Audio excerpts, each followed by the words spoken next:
Assalomu alaykum qadrli kuzatuvchilar, kanalimizga xush kelibsiz. Kanalimizda mehmon bo'lsangiz, obuna bo'lishni unutmang. Bugun 29-iyun sanasi O'zbekiston bozorida dollar va rubl kurslarining olinishi va sotilishi bo'yicha ma'lumotlar berib o'tamiz. Unga ko'ra bugun yurtimizda 100 dollar kursi olsangiz 1.270.000 so'm, sotsangiz 1.265.000 so'mni tashkil etmoqda.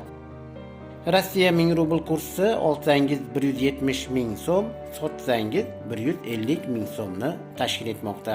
Qadrli kuzatuvchilar, ushbu ma'lumotlar barcha viloyat bozorlaridagi nisbatlardan kelib chiqqan holda berildi. Hurmatli kuzatuvchi, agar sizga yana qaysidir valyuta qiziq bo'lsa, albatta kommentariyada yozing.